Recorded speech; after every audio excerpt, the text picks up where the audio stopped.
না, আমি একটা কথা বলি। প্রথম হচ্ছে যে ইন্ডিয়া জোট যেটা তৈরি হয়েছে, সেই ইন্ডিয়া জোটটা আসলে একটা কনসেপ্ট। আপনি অন্য ভাষায় বলতে গেলে এটা একটা প্ল্যাটফর্ম। এখানে আসন সমঝোতা শুধু না, অনেক দলের সঙ্গে জোট হয়েছে যারা কংগ্রেসের নীতি আদর্শ মূল্যবোধের সাথে তাদের একসাথে মেশে না। তারপরেও তাদের জোট হয়েছে এই কারণে, কারণ এই স্বৈরাচারী সরকারকে ভারতবর্ষ থেকে সরাতে হবে, সেই কারণে জোট। এই প্ল্যাটফর্ম বা কনসেপ্টটা তৈরি হয়েছিল অনেক আগে থেকেই। পরপর মিটিং হয়েছে, মিটিংয়ে আমরা সেই মতো আসন শেয়ারিং করেছি এবং সিট অ্যাডজাস্টমেন্ট করেছি। এখন প্রশ্ন হচ্ছে, দেখুন, এই ফরওয়ার্ড ব্লক আমাদের ক্যান্ডিডেট ঘোষণা হওয়ার পর, নেপালদা ঘোষণা হওয়ার পরই ফরওয়ার্ড ব্লক কিন্তু ক্যান্ডিডেট দিয়েছে। কিন্তু আমরা খুব দ্ব্যর্থহীন ভাষায় বলছি, ফরওয়ার্ড ব্লক 2019 সালে লাস্ট ইলেকশনকে আপনি যদি ধরেন, তাহলে সেখানে নেপাল মাহাতো 3 নম্বর পজিশনে আসছে 84,000, আর বীর সিং মাহাতো 68,000 ভোট পায়। অতএব স্বাভাবিক কারণেই যদি আপনি ভোটের পার্সেন্টেজ বা ভোটের সংখ্যা দেখেন, তাহলে সেখানে কিন্তু নেপালদার চান্সটাই বেশি। কারণ হচ্ছে ফরওয়ার্ড ব্লক ওখানে 4th পজিশনে পায়। আপনি কোন সাল থেকে কোন সাল জিতেছেন এবং তার উপরে ভিত্তি করে তো কোনো প্রার্থীকে নির্বাচিত করা যায় না। তার 2019-এর রেজাল্টের ওপরে সেই প্রার্থী হবে। কে সেকেন্ড হয়েছিল বা কে থার্ড হয়েছিল, সে প্রার্থী আদৌ পাবে কি পাবে না, তার উপরে যুক্তিযুক্ত ব্যাখ্যা দরকার হয়। এবার দেখুন, আমরা এই ফরওয়ার্ড ব্লকের সাথে লড়াই হবে, মানুষ বেছে নেবে কাকে জেতাবে, তৃণমূলকে জেতাবে না বিজেপিকে জেতাবে, নাকি কংগ্রেসকে জেতাবে না ফরওয়ার্ড ব্লককে জেতাবে। কিন্তু আমরা একটা জিনিস কিছুতেই বুঝতে পারি না, যে উত্তর কলকাতায় তৃণমূল কংগ্রেসের মুখপাত্র সুদীপ বন্দ্যোপাধ্যায় যখন দাঁড়িয়েছেন, তখন তাকে কুণাল ঘোষ বলেছিলেন যে বিজেপির হয়ে কাজ করেন। বিজেপির 2টো ক্যান্ডিডেট, একটা তাপস রায়, একটা হচ্ছে সুদীপ বন্দ্যোপাধ্যায়। আমরা কিন্তু সেই জায়গায় যাচ্ছি না। আমি এটাও বুঝতে পারি না যে রায়গঞ্জে কৃষ্ণ কল্যাণীকে দাঁড় করানো হয়েছে। কৃষ্ণ কল্যাণী হচ্ছে বিজেপির এমএলএ, আবার তৃণমূল কংগ্রেসের এমপি সিটে দাঁড়িয়েছে। বিশ্বজিৎ দাস বাগদায় তৃণমূল কংগ্রেসের এমএলএ, বিজেপির এমএলএ তৃণমূল কংগ্রেসের এমপিতে হয়েছে। মুকুটমণি রানাঘাট দক্ষিণের কোথাকার এমএলএ, বিজেপির এমএলএ, তিনি আবার দাঁড়িয়েছেন তৃণমূল কংগ্রেসে। অতএব বিজেপি তৃণমূলের মধ্যে যে 42টা আসনে যে আসলে বন্ধুত্বপূর্ণ লড়াই হচ্ছে, এটা বাংলার মানুষ বুঝতে পারছে। আর ফরওয়ার্ড ব্লক আর কংগ্রেসের আপনি একটা আসন নিয়ে ভাবছেন, আর যেখানে 42টা আসনে তৃণমূল বিজেপি একে অপরকে ভোট শেয়ারিং করে কংগ্রেস আর বামফ্রন্টকে কী করে হারাবে সেই চেষ্টা করছে। এবং তার জন্যে আমরা দেখেছি বিভিন্ন জায়গায় বিভিন্ন গোপন সেটিং হচ্ছে, কখনো মিটিং হচ্ছে। আসলে পুরুলিয়ার মানুষ জানে কাকে জেতালে তাদের উন্নতি হবে, তাদের উন্নয়ন হবে, সেই মতো পুরুলিয়ার মানুষ ভোট দেবে।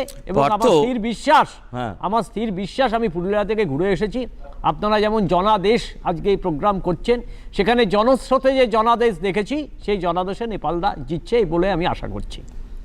না, দেখুন, এই রঘুনাথপুর নিয়ে আপনি আলোচনা করছিলেন একটু আগে, সুদীপ্তদা বলছিল, এই রঘুনাথপুরে কিন্তু একটা তাপবিদ্যুৎ কেন্দ্র আছে, যেটা ডিবিসি 2টো ইউনিট ওখানে সফলভাবে কাজে লাগিয়েছে। এখানে 600 মেগাওয়াট কিন্তু বিদ্যুৎ উৎপন্ন হয়। 1 2 নম্বর, রঘুনাথপুর কলেজ, যে কলেজটাকে যদি আপনি ভালো করে লক্ষ্য করেন, কলকাতায় যে সমস্ত কলেজে অনেক সাবজেক্ট পড়ানো হতেও পারে, নাও হতে পারে, কিন্তু সেখানে যদি আপনি সাবজেক্ট দেখেন, সেখানে প্রাণীবিদ্যা, উদ্ভিদ বিজ্ঞান, ভূগোল, ইতিহাস, সমাজবিজ্ঞান, বাংলা, চারুকলা, বিজ্ঞান, বাণিজ্য, রাষ্ট্রবিজ্ঞান এবং হিসেব বিজ্ঞান, এইগুলো পড়ানো হয়। এবং রঘুনাথ তাপবিদ্যুৎ কেন্দ্রের সাথে ওখানে 2টো জংশন আছে, আদ্রা জংশন রেলওয়ে জংশন, এবং তার সাথে জয়চণ্ডী পাহাড় জংশন রেলওয়ে জংশন। এখন যে মাওবাদীর কথা আপনি বলছেন, সেই মাওবাদীর ইস্যুতে আমরা দেখেছিলাম 2019 সালে পুলওয়ামাতে একটা ঘটনা ঘটেছিল। মাওবাদী তো অনেক বড় ইস্যু, সেখানকার কারা অপরাধ করেছিল, কারা অপরাধী ছিল, আমরা কিন্তু আজও অবধি খুঁজে পাইনি। এখন মাওবাদীকে সামনে রেখে 2011 সালে যিনি ক্ষমতায় এসেছিলেন, তার নাম মমতা বন্দ্যোপাধ্যায়। আমরা গল্পের ছলে মজা করে বলি, কাজের বেলায় কাজী, কাজ পুরোলে কিষাণজি। তো মমতা বন্দ্যোপাধ্যায়, নরেন্দ্র মোদী, যারা মাওবাদী এই শ্রেণীটাকে কেন মাওবাদী হলো সেটা না ভেবে মাওবাদী হত্যা করায় লিপ্ত হলেন, তাদেরকে বুঝতে হবে। এবং শুধু ঝাড়খণ্ড না, আপনি যদি বিভিন্ন রাজ্যে ঘোরেন, সেখানেও মাওবাদীর একটা বিরাট প্রভাব আছে। কিন্তু মাওবাদীরা কেন মাওবাদী হচ্ছে? অর্থনৈতিকভাবে পিছিয়ে থাকা মানুষগুলো তাদের বিপ্লবের মাধ্যমে বা বিদ্রোহের মাধ্যমে মাওবাদী জায়গায় তারা জয়েন করছে। কিন্তু আমি মাওবাদীদের সাপোর্ট করছি না তাই বলে, বা মাওবাদীদের সমর্থনে কোনো কথা বলছি না।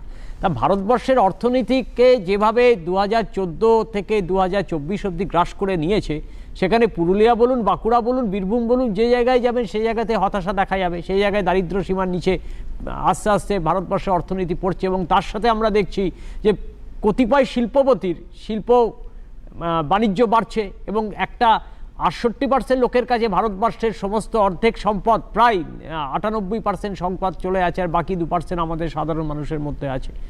এখন মাওবাদী বিনাশ করতে গেলে স্বরাষ্ট্রমন্ত্রক এবং তার সাথে রাজ্য সরকারকে সচেষ্ট হতে হবে। রাজ্য সরকার আর স্বরাষ্ট্রমন্ত্রক যদি একসাথে সচেষ্ট না হয় এবং তাদেরকে যদি মূল স্রোতে ফিরিয়ে আনতে না পারা যায়, সেটা যেমন ব্যর্থতা, আর মূল স্রোতে না ফিরলেও তাদের বিরুদ্ধে যে আইনানুগ ব্যবস্থা নেওয়া উচিত সেটাও কিন্তু আমাদের সফল করতে হবে। অতএব কেন্দ্র রাজ্য যদি একসাথে না, তার আগে এই পার্থবাবু আর সুদীপ্তবাবু 2-3টে প্রশ্নের উত্তর দিয়ে দিই। পুরুলিয়ার বুকে উনি ইন্ডিয়া জোট নিয়ে বলছিলেন যে কেন হয়নি না হয়নি। যারা তপন কাণ্ডুকে খুন করে তাদের সঙ্গে জোটের কোনো প্রশ্নই ওঠে না, কারণ তপন কান্দুর আত্মার শপথ, ওখানে তৃণমূলকে আমরা জিততে দেবো না এবং তৃণমূলের সাথে কোনো অ্যাডজাস্টমেন্ট করবো না। 2 নম্বর, হ্যাঁ ঠিক আছে, এক লাইন শুনে নি আমরা। আরে দাঁড়ান, আপনি বলতেই পারবেন না পার্থদা, তাহলে আপনি বলতেই পারবেন না, স্কাইপে আছেন।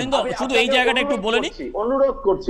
ঠিক অনুরোধের কোনো, আমি লোক সামলাতে পারছি না। হ্যাঁ অনুরোধের কোনো বিকল্প নেই। সাইবাড়ির হত্যাকাণ্ডে যারা মাকে রক্তমাখা ভাত খাইয়েছে, যারা এত ধ্বংসলীলা সম্পন্ন করেছে, সেই সিপিএম এর সঙ্গে হাত মেলাতে আপনাদের গা করে না। আর কান্দু হত্যার সঙ্গে আপনাদের কাজ করতে সাহায্য করে। 2011 থেকে 2024 তৃণমূল কংগ্রেস ক্ষমতায় আছে, আর কাদের কাদের দলে নিয়েছেন? সিপিএম থেকে শওকত মোল্লা, আরাবুল ইসলাম কোন দল করতো? শেখ শাহজাহান কোন দল করতো? মানে সিপিএমটা খারাপ, আর সিপিএম যাদের জন্য খারাপ হয়েছে তাদেরকে তৃণমূলে নিলে তারা ভালো, শুদ্ধ। এটাই তো আপনার বক্তব্য, আমি বুঝে গেছি, বাংলার মানুষ দেখছে। দিনের মধ্যে দেখুন, জঙ্গলমহল করতে গেলে জঙ্গলমহলে আবার 2টো মা আর মেয়ে আছে।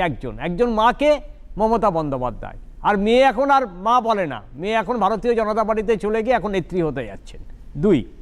3 নম্বর, দেখুন এই যে সুদীপ্তবাবু একটু আগে বলছিলেন একটা কথা, যে বড় লোকের ছেলেরা খুন খারাপি করে, তার এডুকেশন আছে। আসলে আমি জানি না উনি বৃজভূষণ সিংকে লক্ষ্য করে বললেন নাকি বিলকিস বানুতে যারা ধর্ষণ করার পরও ছাড়া পেয়েছিল তাদের কথা বললেন, আমি ঠিক বুঝতে পারলাম না, গুলিয়ে গেল। আসলে এক্সেপশন প্রুভস দ্য রুল। একজন কিছু করলো, তার সাথে একটা গোষ্ঠীকে তুলনা করলে হবে না। 1-2জনকে ভেবে সারা গোষ্ঠী ভাবা যায় না। এখানে অনুন্নয়নের একটা প্রভাব বিস্তার করেছে বলেই আজকে এরা বিক্ষোভ দেখিয়েছে এবং সমাজের সঙ্গে তাদের একটা চিরবিচ্ছিন্ন একটা লড়াই চলছে। তাদেরকে তো মূল স্রোতে ফিরিয়ে আনতে হবে। আর কংগ্রেসের কথা বলছেন যে কংগ্রেস যখন কিষাণজিকে নাকি সরকারে ছিলাম, আরে সরকারে ছিলাম, মমতা বন্দ্যোপাধ্যায় যখন কিষাণজিকে গুলি করেছিল রাজ্য পুলিশ করেছিল, কেন্দ্রীয় সরকারের পুলিশ করেনি, আপনি একটু দেখে নেবেন। না, তারপরে সরকার থেকে উইথড্র করি আমরা, তারপরে সরকার থেকে উইথড্র করি। সুতরাং আপনার বলার সময় বলি, তাহলে আর হবে না, কিন্তু এই ডিবেটটাই হবে না। এবার প্রশ্ন হচ্ছে, রঘুনাথ মন্দির, অক্ষরধাম, উড়ি হামলা, সংসদে হামলা, বিজেপি তো সরকারে ছিল, তা বিজেপি কেন পদত্যাগ করছে না? এখন প্রশ্ন হচ্ছে আপনার, এবার প্রশ্নে আমি আসি। দেখুন এই যেটা বলছিলেন পার্থবাবু, অনন্ত মহারাজ নিজে বলেছেন যে রাজবংশীদের জন্য বিজেপি কোনো প্রতিশ্রুতি পালন করেনি। অনন্ত মহারাজকে বিজেপি রাজ্যসভার সংসদ, ভোট আসলেই তাদের মায়া কান্না শুরু হয়ে যায় ভারতীয় জনতা পার্টি এবং তৃণমূল কংগ্রেসের। আপনি আমায় বলুন 2014 সালে যেখানে 2009 নরহরি মাহাতো 3,99,000 ভোটে জিতছে, সেখানে 2014 সালে টিএমসির মৃগাঙ্গ মাহাতো 4,68,000 ভোটে জিতছে। দ্বিতীয় হচ্ছে কে? Narahari Mahato, Forward Bloc. এবার 2019 সালে বিজেপি এখানে 42% ভোট বাড়ালো, মানে 7% ভোট পেয়েছিল 2014-তে, 2019-এ 7% থেকে ভোট হলো 49%, মানে 49%। কার সৌজন্যই হলো, কার বদান্যতায় হলো? মমতা বন্দ্যোপাধ্যায়। যদি মৃগাঙ্গ মাহাতো, আমরা দেখেছি তো একবার 3বার করে একটা এমপি জিতেছে, একবার 4বারও এমপি জিতেছে, 6বারও এমপি জিতেছে, এরা অনেক উদাহরণ আছে। বামপন্থীরা আজকে পুরুলিয়াতে 1977 সাল থেকে 2014 অবধি, যেখানে টিএমসি প্রথম জেতে, তার আগে অবধি জিতে এসেছে। তাহলে কাজ হয়েছে তাই তো ভোট দিয়েছে মানুষ, এই না যে কাজ হয়নি, ওখানে বুথ দখল করে রিগিং করে ভোট হয়েছে। আসলে তৃণমূল কংগ্রেস ওখানে কাজ করেনি 2014 থেকে 2019, তাই তাকে ফেরত পাঠিয়ে দিয়েছে পুরুলিয়ারবাসী। এবং ভারতীয় জনতা পার্টির যিনি জ্যোতির্ময় সিং মাহাতো, তিনিও কোনো কাজ করেনি। আপনি যদি পার্সেন্টেজ দেখেন, কটা বিতর্কে অংশগ্রহণ করেছে, উনি 3টে বিতর্কে, 3% বিতর্কে অংশগ্রহণ করেছেন, এবং তাকে দিল্লিতে বেশি দেখা গেছে, পুরুলিয়ার মাটিতে কম দেখা গেছে। তাই এবার 2024-এর নির্বাচনে যদি আপনি ভেবে নেন যে তৃণমূল কংগ্রেস এবং ভারতীয় জনতা পার্টি আবার পুনর্বার জিতবে, তাহলে সেটা কিন্তু মূর্খের স্বর্গে বাস করা হবে। ঠিক। সুদীপ্ত, পুলিশ প্রশাসন যদি কড়া পদক্ষেপ গ্রহণ না করে, তাহলে কিন্তু এই ধরনের রিসোর্ট হবে এবং এই ধরনের সবুজায়ন জঙ্গল ধ্বংস হবে। এবার মুশকিল হচ্ছে কি, পুলিশ প্রশাসনের দিকে আপনি দিকে তাকান, তাহলে পুলিশ মন্ত্রীর নাম মমতা বন্দ্যোপাধ্যায়। তাহলে যারা রিসোর্ট করছে ওইখানে সেই লোকগুলো কারা, তাদের চিহ্নিত করতে হবে। যারা জঙ্গল কাটছে, যারা পলিউশন তৈরি করছে, তাদের বিরুদ্ধে কেন অ্যাকশন নেওয়া হচ্ছে না, ব্যবস্থা নেওয়া হচ্ছে না? আপনি কোচবিহারে পার্থবাবু আছে, কোচবিহারের নেতা পার্থবাবু, আলিপুরদুয়ারের নেতা, উত্তরবঙ্গের নেতা, উত্তরবঙ্গে যে সমস্ত লোকেরা তারা জঙ্গল কেটে, চা বাগান কেটে এখানে রিসোর্ট বানানো হচ্ছে, তাদের বিরুদ্ধে কেন জেলা পরিষদ, পুলিশ প্রশাসন ব্যবস্থা নেওয়া হচ্ছে না? অতএব আমি মনে করি যে এখানে তৃণমূল সরকারের প্রচ্ছন্ন মদত আছে এবং প্রচ্ছন্ন মদত ছাড়া এই ধরনের রিসোর্ট বানানো যায় না। এবং এই ধরনের রিসোর্ট যারা বানাচ্ছে আপনি খোঁজ দিয়ে দেখবেন, খুব দায়িত্ব সহকারে বলছি, তারা পিসি বা ভাইপোর খুব কাছের লোক, এবং পিসি ভাইপোর কাছের লোক বলেই তারা এই ধরনের রিসোর্ট বানাবার স্যাংশন পায়।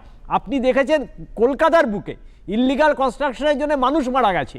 69 ওয়ার্ড থেকে শুরু করে আপনি 72, 73, 74, 75, 76, যেখানে মমতা ব্যানার্জি যেখানকার এমএলএ, সেখানে পর্যন্ত যে কাউন্সিলর সে যে বাড়িতে থাকে, 7 তলা বাড়ি, যেখানে 4 তলা অবধি স্যাংশন হয়েছে, সেখানেও 3 তলা ওপরে উনি থাকেন, যেখানে 3 তলা এক্সট্রা ইল্লিগাল কনস্ট্রাকশন হয়েছে। তাহলে আমরা যদি দেখি গোড়াতেই গলদ, যদি মুখ্যমন্ত্রী এবং ভাইপো মন্ত্রী দুজনেই যদি এতে স্যাংশন থাকে এবং এতে যদি আপত্তি না জানায়, আমরা তাহলে তো অনিন্দ স্বাভাবিক একদম কারণে শেষ এটা করব। হবে।